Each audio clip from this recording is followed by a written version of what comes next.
Iran has reportedly executed a wrestler accused of murder after President Trump asked authorities to spare him from the death penalty, according to the country's state TV. For those of you who don't know, the US and Iran, especially since Trump got out of the Iran nuclear deal 2 years ago, have very poor relations. So Trump's word doesn't mean jack over there. The retaliation sentence against Navid Efkari, whatever, the killer of Hassan Torkaman, was carried out this morning in Adelbad prison in Shiraz. Kazem Musavi, the Chief Justice of Fars province, was quoted as saying, according to the Associated Press, Afkari, 27, and his two brothers had been convicted of stabbing a water supply company employee during protests in 2018 after Iran's Shiite theocracy, against Iran's Shiite theocracy. And no, I'm not saying the S word, I'm saying Shiite. So I guess it is kind of that, but it isn't. So I'm safe. His brothers received lengthy prison sentences while Afkari received the death penalty. International human rights activists say the three were targeted after appearing at a nonviolent protest against Iran's government. Iranian state TV last weekend aired a recorded confession from the wrestler in which Afkari admitted to the murder, but U.S. officials and international rights groups have maintained that his confession was coerced. Like many suspected coerced confessions aired over the last few years in the Islamic Republic. So they get them to confess to things they didn't do because of some offering that they give to them.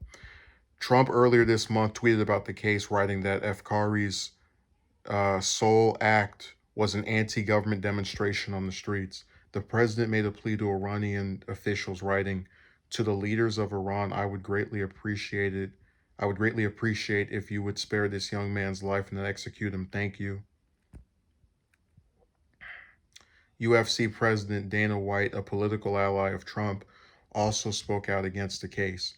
"He's one of us. He could be any of my fighters," White said in the video last week. So, I've mentioned previous instances where I defend Trump, and the only thing I have to say here about Afkari is that I don't support the death penalty under any circumstance. So even if he did it, I still don't like state-sanctioned killings. But I have to say, it is really weird to watch Trump, who, if I'm remembering correctly, is a pro-death penalty politician, come out and be opposed to Afkari's execution. But again, he's taking a position that I like. I'm not going to question, because what these cable pundits like to do is they question his motives. They're like, maybe he's supporting this wrestler, or he unsuccessfully, because he still ended up getting executed, supported this wrestler not getting executed because he wants to be a thorn in Iran's sides. They like to give all these little theories for why he did it. And even though it's out of character with his political positions, again, on the death penalty, I'm still glad he did it. I just wish that, it made any swashbuckle of a difference.